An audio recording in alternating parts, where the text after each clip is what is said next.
In a quiet valley, the little lights glowed warm and gold all night.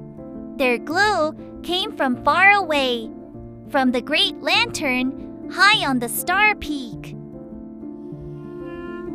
But one evening, the glow began to fade, dimmer and dimmer, like a candle burning low. The little lights huddled close. "The great lantern is going out," said Saul. "And when its light fades, the dark things wake." Nari looked up at the faraway peak.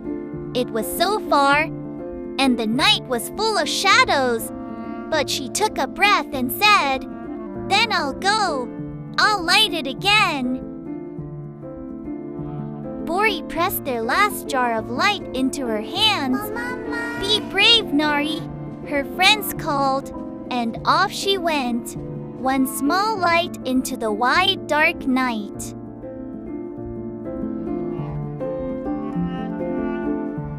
First came the whispering woods, dark and tall. The trees rustled, hush, hush, and Nari lost the path.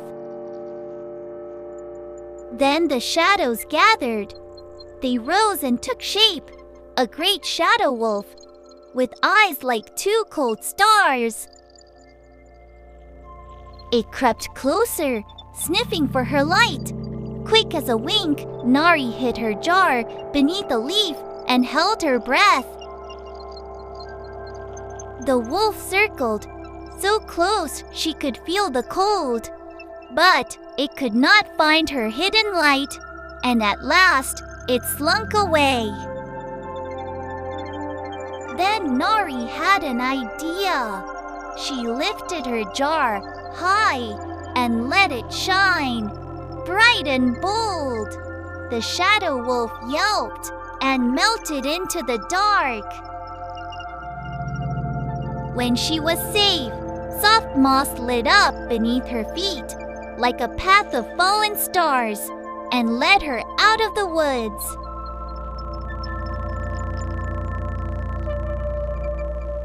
Next came the sleepy river, wide and cold. Deep below the water coiled the river keeper, an old serpent, fast asleep.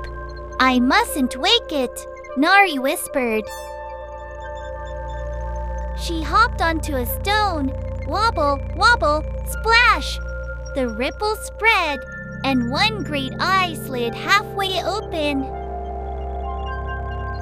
Nari froze. She didn't move at all. Slowly, the great eye closed again, and the keeper sank back to sleep.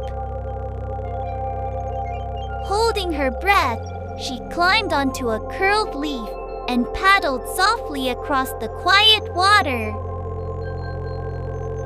But halfway across, a swirl, a whirlpool caught her leaf. Nari paddled with all her might and slipped past just in time. At last she reached the far shore, cold and dripping, but safe. The star peak glimmered, a little closer now.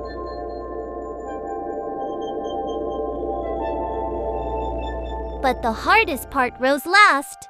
The windy cliffs, steep and gray, with storm clouds rumbling round the peak.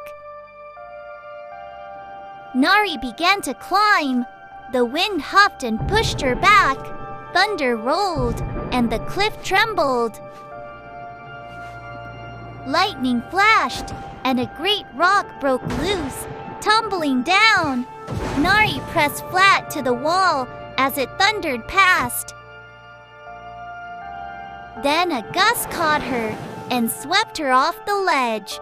She slid and caught a root of light, dangling in the wind.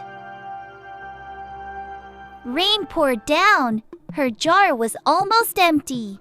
"Maybe I'm just too small," she whispered, and her light flickered low. But then she thought of her friends waiting back home. Nari wiped her eyes, held on tight, and whispered, "One more try."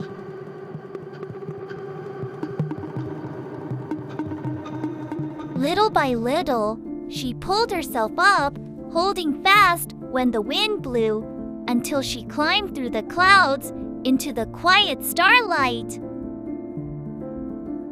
And there it was, the great lantern, dark and cold, with the last shadows curled around it. Nari reached for it, slipped, and caught the very edge, holding on with all her might. She breathed in, pulled herself up, and poured her last light inside. For a moment, nothing. Then, whoosh! The lantern blazed awake, and the shadows scattered like startled birds. Far below, the whole valley lit up again, warm and golden. She did it! Nari did it! Her friends cheered. And high on the peak, Nari smiled. The longest journey, she had learned, is one the same way. One more step and one more try.